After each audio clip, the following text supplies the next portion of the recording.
Welcome to Popternative, where we dive into topical discussions from the worlds of pop culture, social media, and sports. Here is your host, Peter Remoliotis, aka PD Beats. Hello and welcome to Popternative. This is the podcast and talk show. We have digital discussions, the worlds of music, news, sports, TV, film, pop culture, everything really depending on the guest who talk about it all. As always, I'm your host, Peter Remoliotis. On social media, you know me as PD Beats. And my guest is in a rock band who have a new record coming out in April. We're with John Fratelli from the Fratellis. John, welcome to Popternative. Hey, thank you for having me. It's always exciting when you put out a new record. I mean, it's unprecedented times with the pandemic. What's the process been like putting this new record together, John? Well, I mean, by the time it's released, that'll be a year later than it was supposed to be, which means by the time it comes out, which is in a few weeks, really, it'll almost have been 2 years since we recorded it. So that in itself is kind of strange, you know. There's always a bit of time, 6-7 months sometimes between making a record and then releasing it. Yep. But sort of 19-20 months, that's never happened before. So I think now I'm really just curious. I'm just curious to find out if this album that we put a lot of work into in the summer of 2019, just curious as to see how people take it. Did we get it right? Too late now and can't change it, and I wouldn't have done anything differently anyway. So it's not a case of did we get it right. It's more just it's been for almost 2 years. The only people who've had any opinions on it have been us. So I'm interested. It's interesting because in the top of the interview, I said, rock band, but I mean, the Fratellis have a lot of kind of sounds going on. You can go back to like the people that listen to Costello music. I mean, there's a lot of kind of genres and sounds going on, and I find it interesting because now I feel like a lot of genre bending is happening where a lot of bands and artists are making music that has a lot of different sounds coming out of everywhere. What do you think about that genre bending going on where it's not just one box, one sound, John? It was inevitable. Yeah. But that's not a new phenomenon. It's been going on for a long time. But it's inevitable, I think, for anyone who's been around and making music for a certain length of time, because for me personally,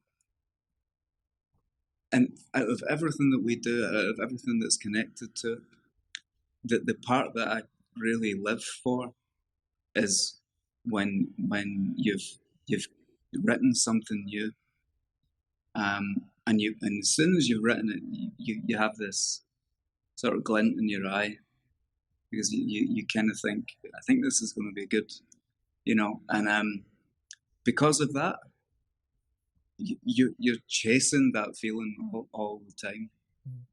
It's no different to any. It's quite addictive, really.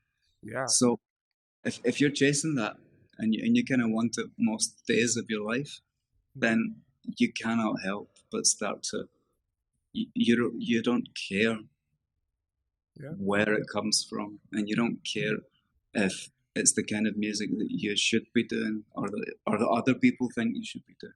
Yeah.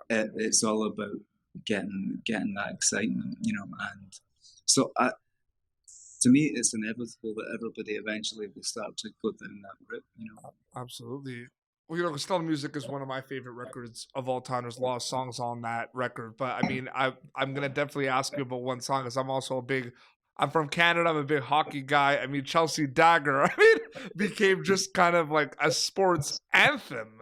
And obviously, you never know. You know what I mean? You never know that that song was going to become so huge in sports and be used as the Chicago Blackhawks goal song. You never know. You put up the songs. Did you have an idea that there was something special with Chelsea Dagger, though, John? Honestly, no. the our producer, on that record and on this new record and on a lot of our other records, I do remember him paying quite a lot of attention to it. That was the only real inkling that I got, that I wonder why he's paying so much attention to that one, because there was other songs that I'd liked more than that. I didn't dislike it, but yeah, but that wasn't the first song I heard of your band. The first Fratelli song I ever heard of was Flathead. That was the first one. Then afterwards, Flathead, yes, that was the first one I heard of. North America, that would make sense, I think, because I think it was on an iTunes ad. Yeah. And it got a lot of sort of play in the US that way. Yeah. And Canada. So yeah, Dagger, I have no way of explaining any of it. I don't know where it all fits. Yeah. It really has a life of its own. It's pretty cool, right, to see how far that song has come. Well, what it is sort of, I'm going to say it again because it's just, I find it interesting, because I it's like a phenomenon all of its own. Yeah. And it has been since, because it's the same in Europe and football stadiums here. Yeah. And rugby, and I haven't the faintest idea how that happens. Did the Chicago Blackhawks get in touch with you or your management, your agents, letting them know that they were going to be using your song as their goal song? Not to let us know when they first started to use it, but they did start to make contact. Yeah. Not long after that. Yeah. So, and it sort of culminated, I guess, in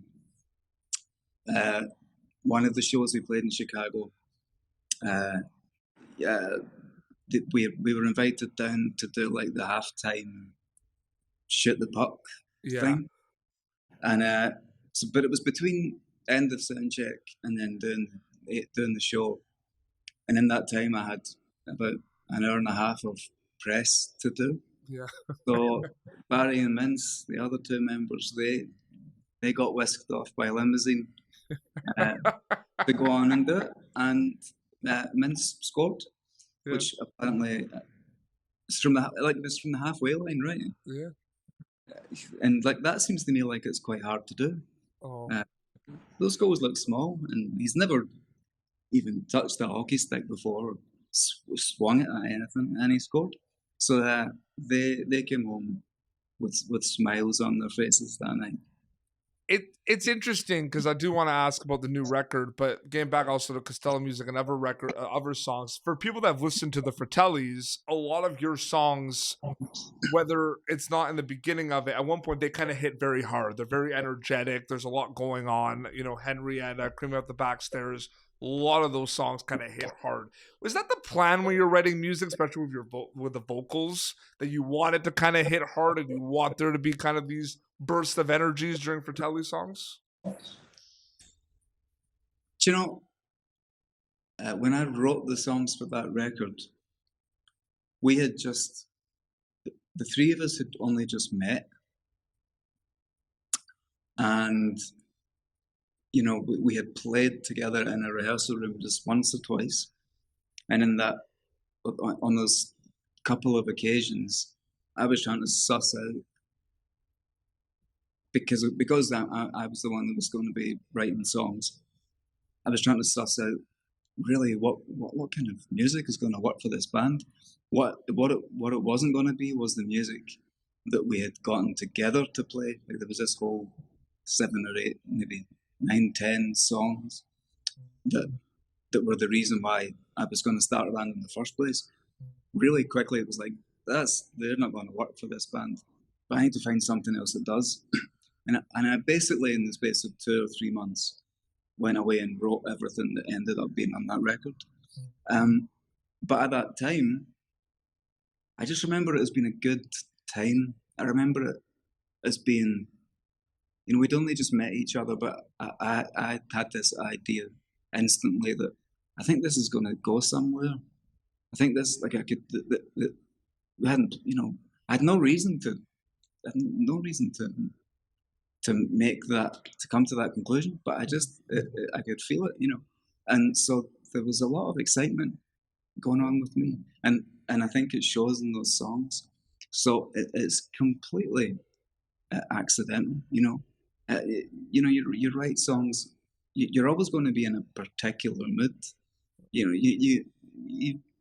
if you're in a sort of somewhere right in the middle mood, that's still a mood, and it's always going to affect what you do. So, like, I think that record was written with a lot of excitement, and we had a lot of good weather at the time. It was that's probably not a coincidence. Oh, I remember it as being sunny almost every day for months. Now that can't be true because this is Scotland. Yeah, that doesn't happen. But that's how it felt, and that's probably why that record is what it is. And we look at the new record coming out in April. I mean, you talked about you were curious. It took a long time and everything. More specifically, I mean, the answer to this last question I'm going to ask you is you hope people enjoy it. You hope they listen to it again. But can you go into more specifics in terms of what you hope people get out of this Fratelli's record that's coming out in April, John? I can't, but there's a good reason for that. Because if I'd sort of, well, for a start, I don't have any specifics, but say I was to have some specifics, that could, I don't want to influence how people hear it. Like everybody, it can be an exciting thing for people to hear if it's a band or an artist that they like and it's a new record and they've been waiting for it. It's an exciting moment. Like I know those moments myself. Yep. And when it's been in the past, for me, when it's been records that I've been waiting on by the people that I love the most, I don't want to know anything about the record at all. I don't want to know anything about where they recorded it, when they've been recording it, or I like the suspense, and I don't really want to ruin that moment for anybody, because it's really not for me to say how people. You hope they enjoy it, because it would be disingenuous to say I don't care. Like, I hope they do. It's so much nicer than hearing that loads of people hated it. Hey, we hate your record. But I like to leave that little bit of suspense, and because that's for them. Yeah, absolutely. John, thank you so much for coming on Popternative for a little bit. I really appreciate it.